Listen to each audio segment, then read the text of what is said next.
Hello, welcome everyone. I'm looking forward to give this talk on the Tao Te Ching and on Lao Tzu.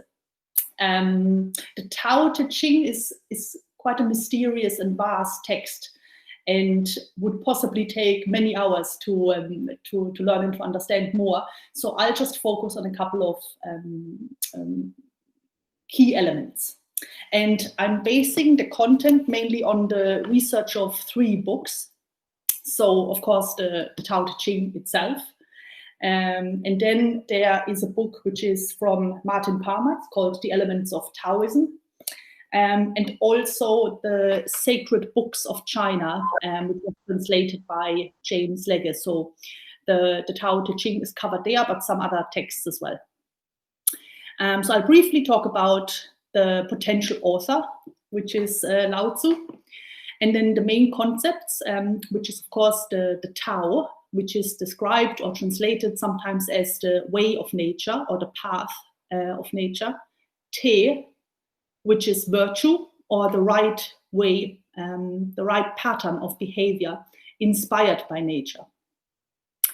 And how this can be lived, because we want to cover also some key elements that are practical that we can apply in day-to-day life. And the way it's described that can be lived is Wu Wei, which is translated sometimes as effortless action. But that can or is often misunderstood as sort of leaning back, going with the flow, taking things easy.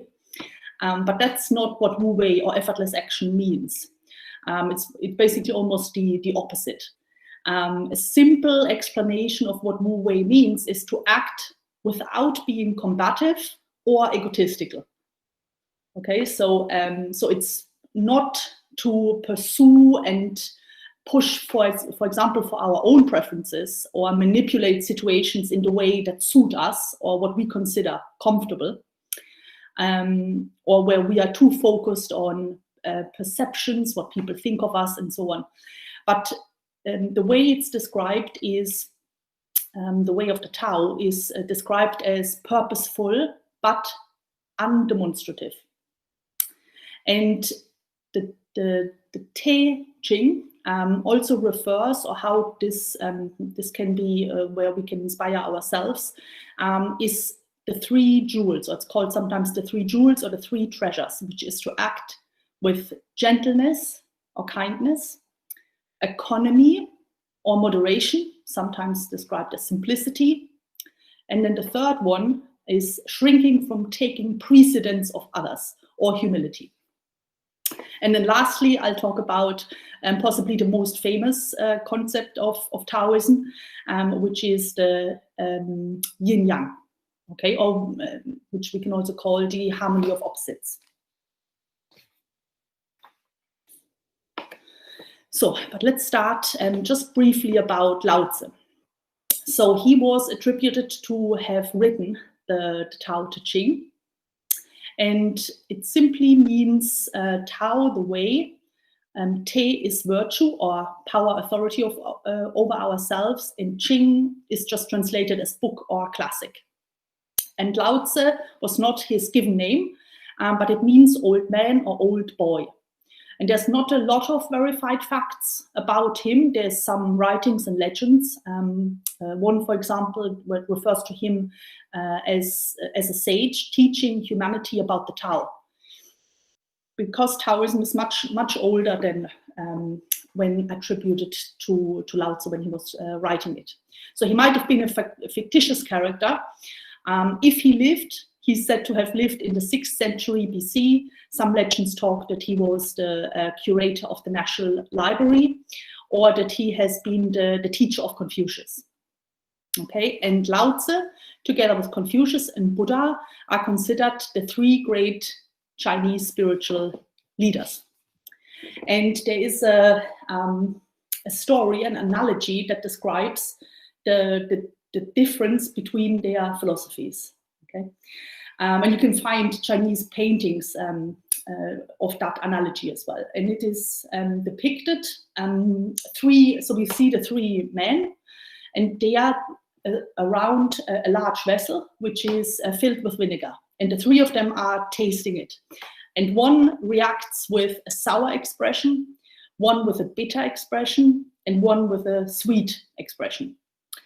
And those three men are Confucius, Buddha, and Lao Tzu, respectively. And each man's expression represents their predominant attitude of their philosophy. So the man who reacted with a sour expression was Confucius, okay, because he saw life as sour, in need of rules to correct the degeneration or decline in moral values of people. So he would say that at the beginning of time, everything was in perfect harmony, perfect order. But now there is chaos and disorder because human beings don't follow laws. They don't follow the natural laws. And one of his sayings is, a king needs to behave like a king, father like a father, son like a son. But people normally don't follow the responsibilities that they have, and therefore there is chaos and disorder. The second was the man who was reacting with a bitter expression is symbolical of Buddhism. Okay, because the Buddha saw life as bitter, full of hardship, and he observed that people's lives are full of suffering and pain, dominated by pain and suffering because of desires that we all have and that are never met, never fully satisfied.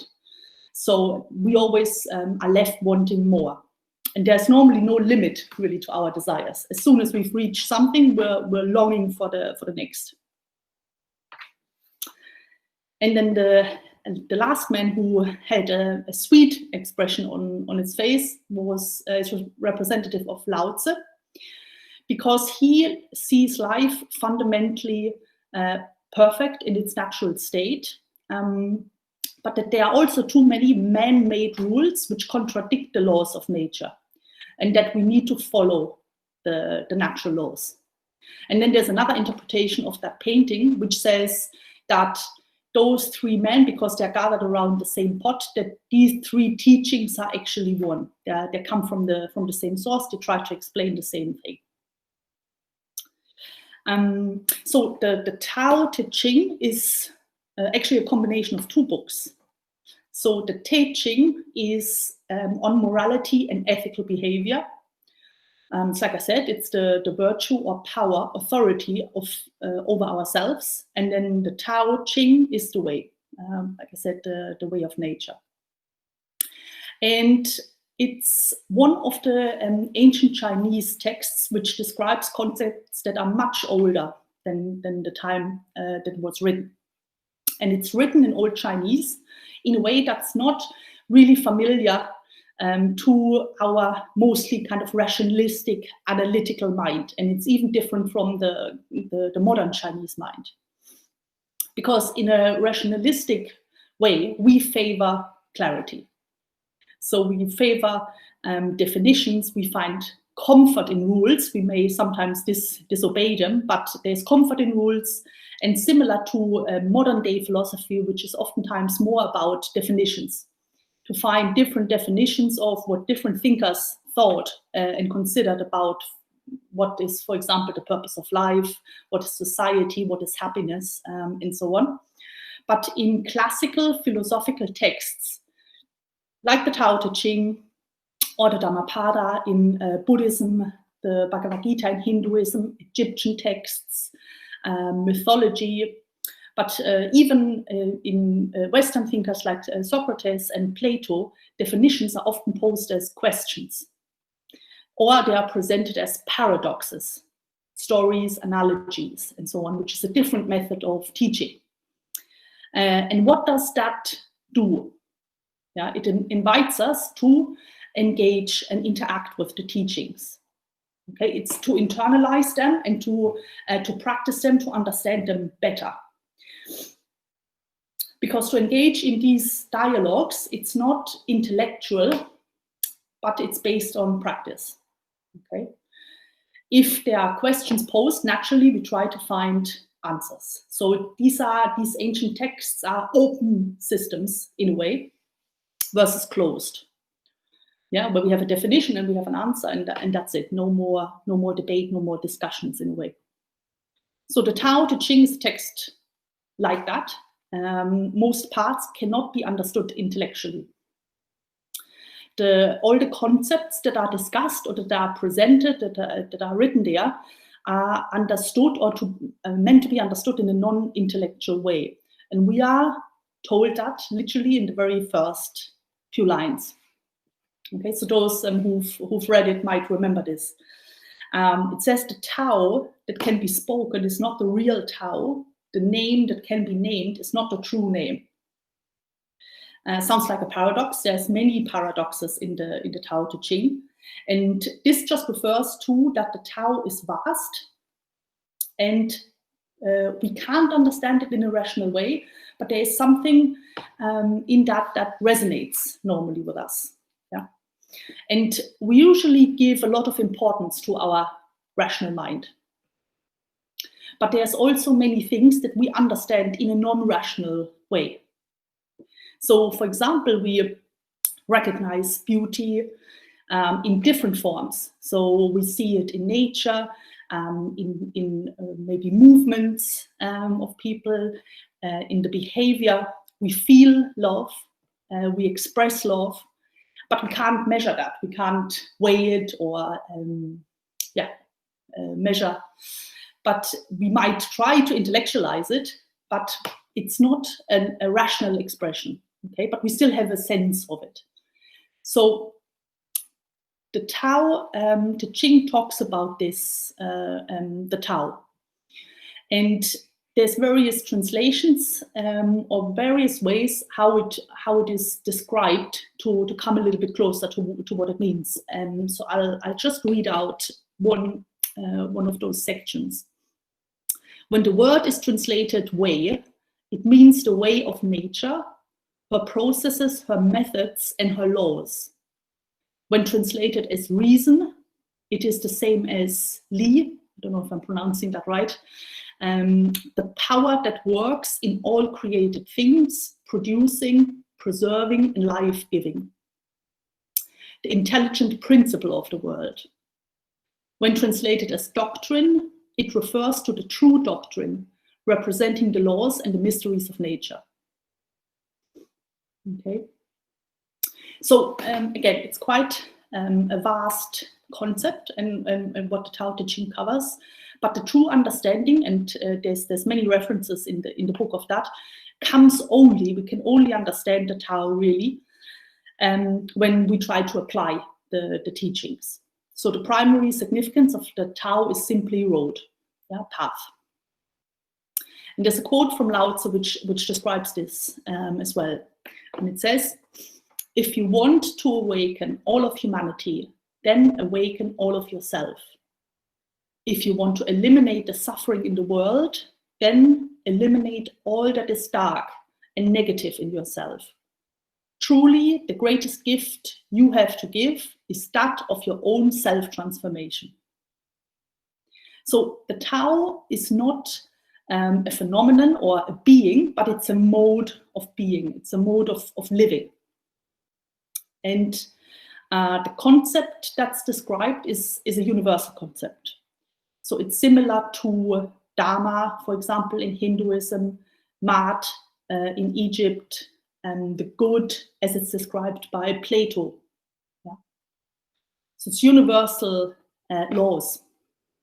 And what are they? They are simply observations that have been made by human beings of nature and of human beings themselves, because we are part of nature. So for example, one of these laws is the law of cycles or law of cause and effect. And then one of the observations is also the important concept of the Tao Te Ching, which is Yin and Yang, which I'll talk about a little bit later. Okay, but just a few more words on the Tao and how we can apply that, or how that refers to our everyday life. So so it's described as a universal law, and there's rules and universal laws that are invariable. It's described as emerging from an ultimate cause. It's the cause of everything and underlies everything. And the example that we can maybe understand a little bit more for ourselves is what is our universal law in each of us. And it's, for example, our DNA. Yeah? So the DNA is in every part of ourselves, of our hair, skin, saliva, the organs, and so on. Okay, so it's a law of union, and it's described also as meaning of life, kind of compass, direction, our North Star. And it is it's described as it goes from metaphysical to physical. It describes that everything that is manifested has a direction and has a purpose. Okay? And what is, for example, the purpose or the direction of humanity? It is, philosophies would always say, the objective is the evolution of consciousness. And because the human being is symbolically crucified between heaven and earth, and in the Tao Te Ching, this is referred to as the Tao of heaven and the Tao of earth, which is of man-made laws. So we have something that is timeless in us, the Tao of heaven, the spirit that's divine, and then there's also the instinctive part of ourselves, yeah? Normally described as the ego. And the purpose is to connect to that timeless aspect of ourselves.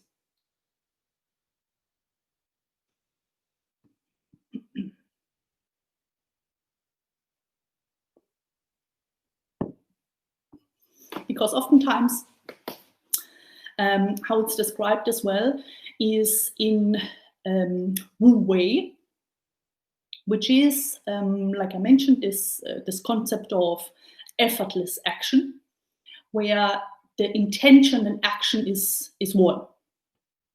Yeah. So the purpose is to slowly purify ourselves to become a better channel for our higher self, for the timeless aspect and dimension of ourselves. Okay, but today, for example, we are normally over-focused on the channel, yeah, on our body, emotions, and so on. And there's this idea and concept of to not overstretch ourselves, to not push ourselves to too much, to become or to be more comfortable, to take it easy, take care of the body, and so on. But all of that blocks us and takes us away from the Tao. It doesn't give our life purpose. Yeah. So Wu Wei is sometimes also described to act with the least possible negative consequences. Yeah. And there's a simple analogy which I read to describe Wu Wei, and maybe remember this, some of us, a kind of childhood game. It's where you have a wooden box, and in the wooden box there are several holes in different shapes. So there might be a circle, square, star, and so on. And then we have wooden blocks, and they need to go inside the box through the respective hole. Yeah. But often in life we try to force, for example, the square block through the hole that is circular shaped or like a star. And if it doesn't work, it requires obviously a lot of effort because it's not the right way to do it. We may blame the blocks or the box or something like that. And we do things, or we try to find ways to circumvent it, and so on. So how can we better work with that is by, for example, taking a step back and trying to see with a little bit more distance what is in front of us and what could be the right thing to proceed. Yeah.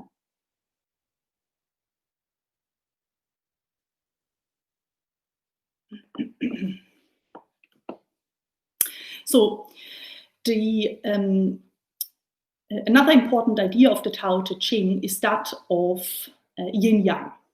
Yeah? which is that of the concept of paradoxes, opposites.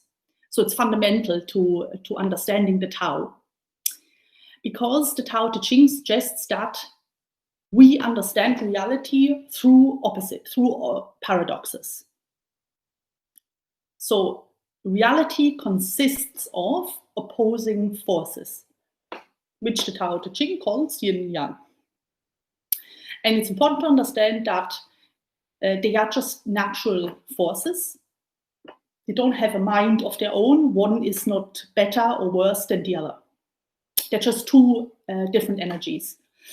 So one is Yin, is described as receptive, wet, dark, cold, soft.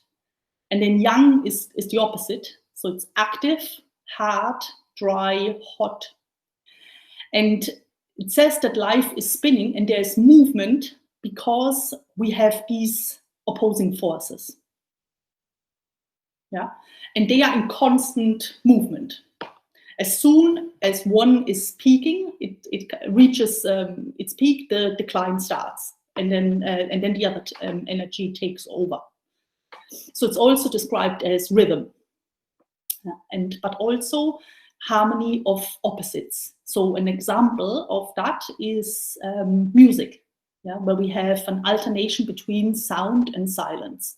But rhythm we can observe in many ways in nature. So we have day and night, the seasons, the breath, inhale, exhale, and so on.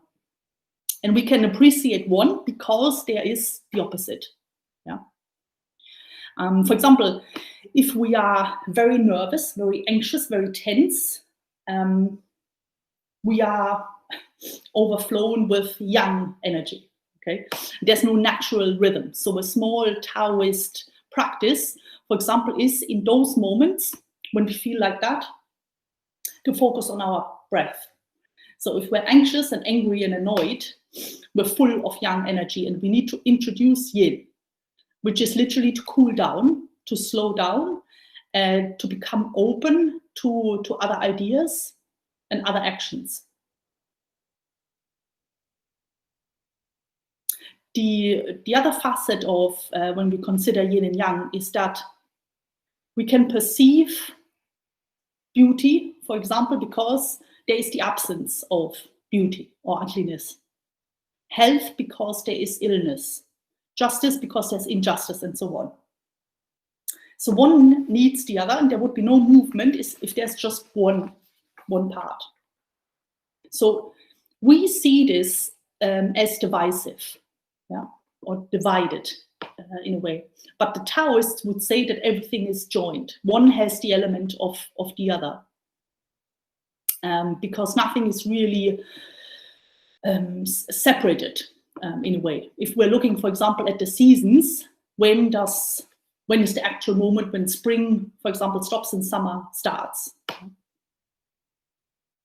So it's quite a powerful realization when we consider this, because what that concept describes as well is that nothing is static, everything is in constant movement. And how do we find the right balance between the two? It's to be able to disconnect in a way from both, and from a slight distance decide which energy is the one that we need to channel, in that specific moment. And that way we can connect the two. Okay. And another way of how we can apply the yin-yang principle in day-to-day life, for example, if we think about yang is attributed to light, to action, things being visible, things can be observed because they can be seen. So yang is, for example, attributed to the sun. And then yin is described as passive, reflective, introspection, receiving, breathing in, things being in the shadow or maybe not visible at all. So it's attributed to the moon, or sometimes it's described on a mountain where one side of the mountain is illuminated by the sun and the other side of the mountain is in the dark, in the shadows.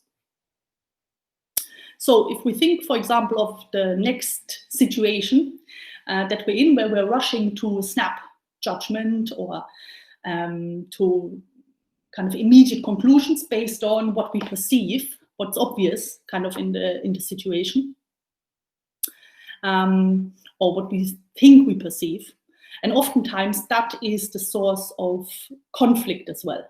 Yeah, we perceive something, this is kind of in disharmony with what we would like, and we react. But if in that moment we were able to take a step back and, for example, look at what is the thing that I'm not seeing, what's not being said, yeah, either by the person or if there's, if we're interacting with various different people, and so on, and to look for that what is not seen, what's in the shadows. And we take a moment to be reflective and to breathe in that sense, and to reconsider our next step. Yeah, would be a way of harmonizing our actions. So we are flowing constantly between yin and yang. And by becoming more conscious of that, we can start to harmonize it, yeah, rather than having them in opposition.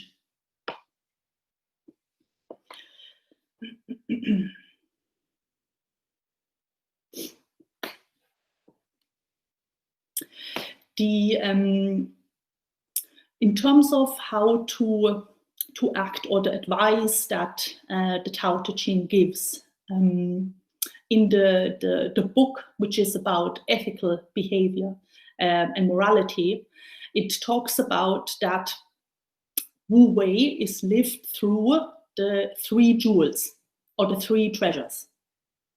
Yeah. So I mentioned them earlier. One is gentleness and kindness. The other one is economy, moderation, or avoiding excesses. And the last one is shrinking from taking precedence over others, otherwise known as humility. So they're slightly, maybe differently called in different traditions, but ultimately they are, again, values of union. And the Tao would say that if we pursue those, we will never be in opposition with the Tao, with the way of nature. Yeah. So we can kind of debate and interpret them and so on. But again, the Tao would say the right thing to do would be to start practicing those. And then we can understand them and the way of nature better, because they are representations of nature, those qualities. So the first one, gentleness and kindness, sometimes can be referred to as benevolence. It's interesting because if we are stressed or rushing or preoccupied with things, oftentimes the first thing we forget is to be kind, to be gentle. Yeah. So stress is often used as an excuse to not be kind, neither to ourselves nor to others. So, and it's important that to consider as well that it's not pity. Yeah, it's to be compassionate, where we can emphasize with others, which doesn't mean that we have to agree, but where we can be empathetic or have empathy for others. Yeah, whereby pity, for example, implies judgment, where we somehow place ourselves on a pedestal. Yeah. But this word is often translated as well as, which is quite powerful, I think. It's a motherly love, yeah, where we have care and compassion for others. And again, it doesn't mean that we have to agree with people, but we can still feel kindness and compassion for others.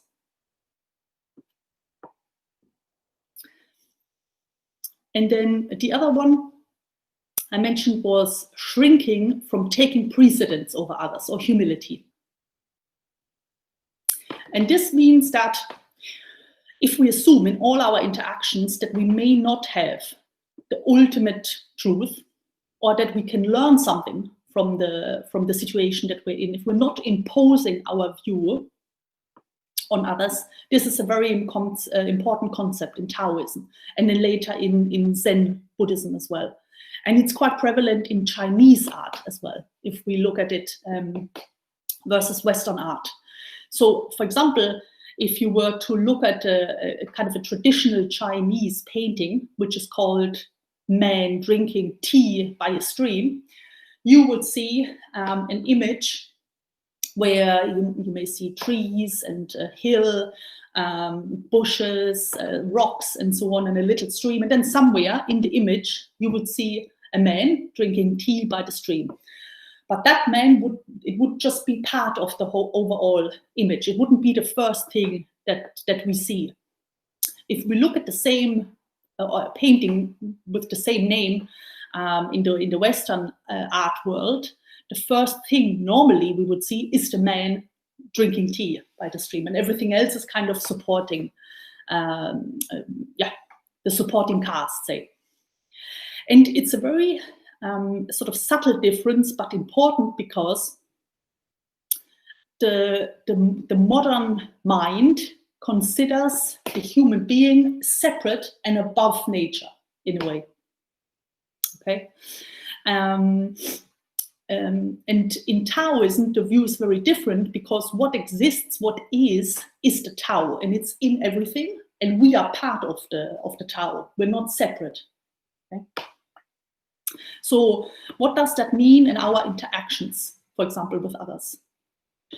If we don't consider ourselves above anything or anyone, we don't consider ourselves the center of the universe, or in small, the center of our own kind of interactions that we have. But where we practice this Wu Wei, where we can, for example, express our own point of view without expecting to be met with agreement or admiration or anything like that. But where we, for example, just focus on articulating our point of view as clearly as we can, and at the same time understand and accept that that might be wrong and we may have to readjust. Yeah. And here, the Tao Te Ching is often refers to water to explain the Tao, or how to act, how to behave. Because water has an intention, so the river is often used here. So it has an intention and it flows. And if there's an obstacle in the path, the water adapts and it flows around it, doesn't stop, it doesn't force, it doesn't push the stone away. So it remains true to its nature, but it also adapts. Okay? And at the same time, the water gives to everything it comes in contact with. So it's not counting, it simply gives. So if we consider, for example, for all of our interactions to have this state of mind of humility, yeah, like my way is not the absolute truth, and generosity, what can I give, for example, to this situation, without, so rather than how can I contribute, rather than what do I want to get out of it.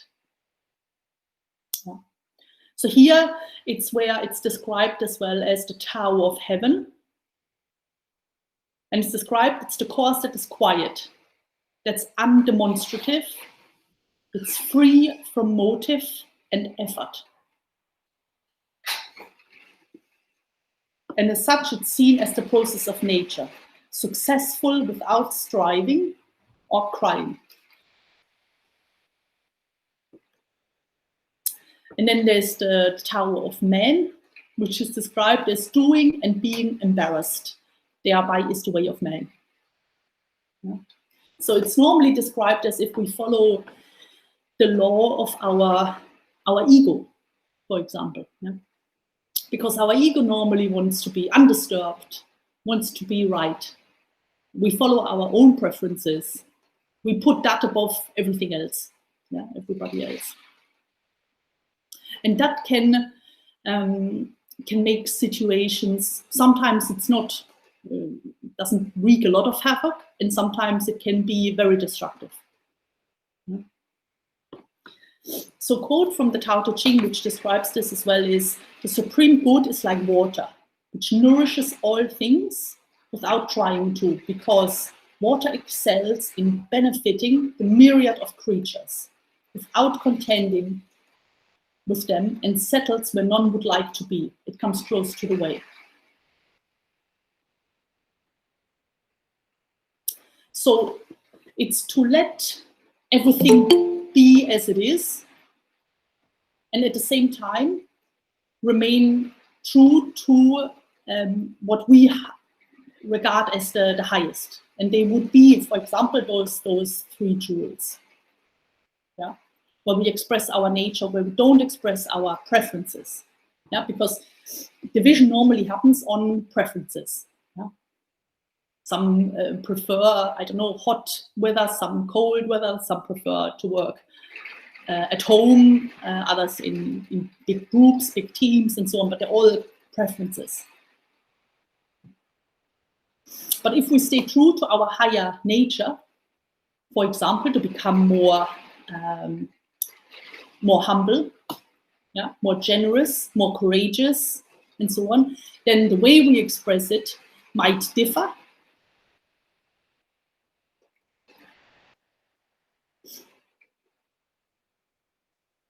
And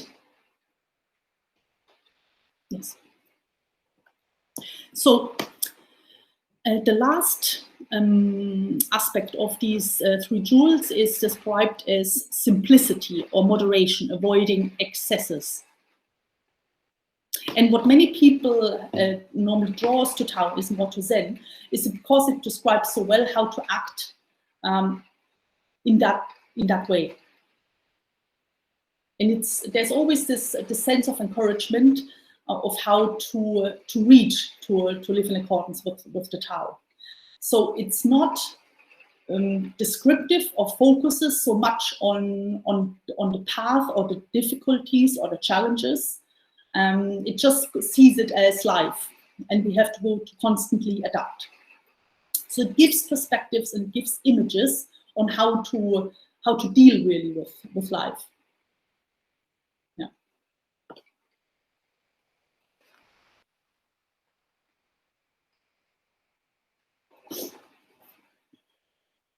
And it focuses as well on, like in Buddhism, the idea of the mind. Yeah? So in particular, the mind of desires, which takes us away from the Tao, because we cannot be effortless if we have desires. So an example, for example, because what we often do is to sort of bargain with our desires. Yeah, we may have like a New Year's resolution, and we want to say, okay, 1 year without coffee. And every day we bargain and we say, oh, just today I'm gonna not have any coffee. Yeah. But this acting without effort is to not bargain, not with ourselves or with others, yeah? But where we have an intention, and then we act on that intention without over-calculating, without over-analyzing, and so on. And how can we discipline our desires? And the Tao Te Ching suggests that is through economy, moderation, or avoiding excesses. So it's not to go to the total opposite and suppressing all desires, but to be economical with it. Yeah. So sometimes referred to as simplicity as well. So it's just to not have nothing, but to just have nothing in excess. And again, there is the reference to nature, where it says nature doesn't waste anything, consumes only what is needed. And so in moral and ethical life, that simply refers to having simplicity in our desires. And it's interesting also to consider that, because we don't have, for example, an unlimited amount of energy or mental attention and so on. And it's to consider to what do we want to, where do we want to place, for example, our attention? Do we want to dwell on things and have kind of circular thoughts of things that have happened? Or do we want to spend some of our mental attention on something that we want to develop in ourselves, that we want to change? So then the focus shifts from merely coping or surviving to truly living. One is passive and the other one is active and requires constant adaptation and adjustment. I want to just cover one more quote, which says, "Softness triumphs over hardness and strength. Flexibility surpasses rigidity. These are the principles that inspire us to control things by following their course.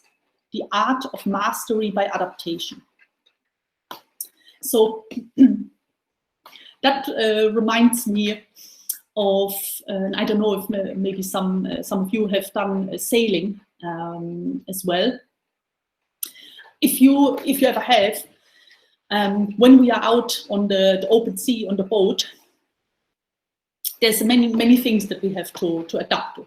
Yeah. So the wind might constantly be changing. We have currents, counter currents, and so on. And we always have to be ready to adjust and to adapt to the circumstances. Yeah. But that doesn't mean that we just get kind of let ourselves get drifted by the winds and the circumstances, but that we have to adapt and make use of what we have to contend with in a way, and to not lose sight of the destination of where we want to go. But in order to move, we have to adapt to our circumstances, to the changes. So to never forget the destination, but we might not get there in a straight line, which is particularly true for sailing. So in Western education, we are often taught, though, to control, to subdue, and to try to classify things, put them in boxes, fix things into a specific place, pin them down, so we can analyze them from all sides, classify them, and we have this kind of odd expectation that things will never change. Yeah? But life is not like that. It's in constant movement, constant change. And yet we are afraid of change.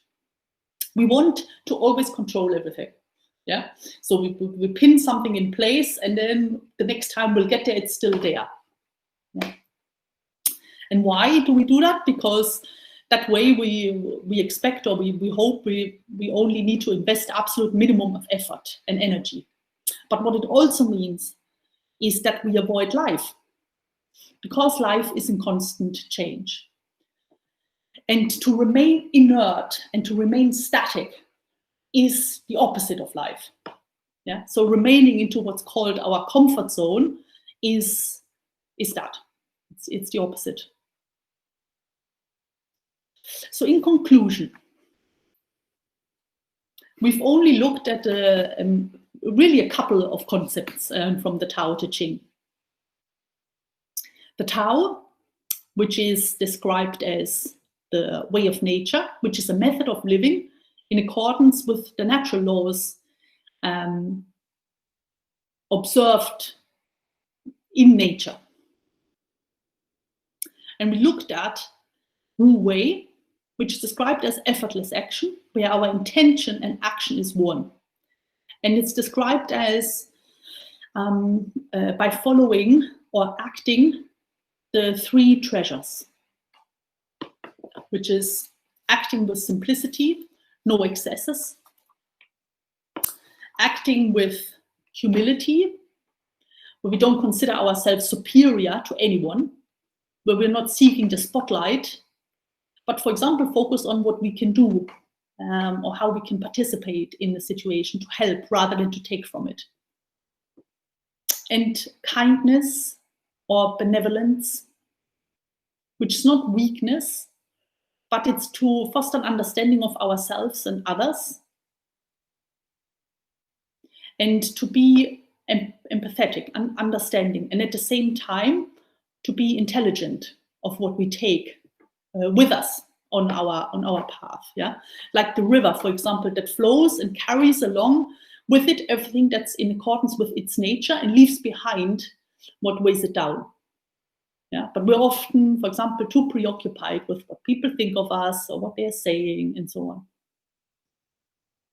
And then we spoke about yin yang, which are the opposing energies which give movement to everything in nature.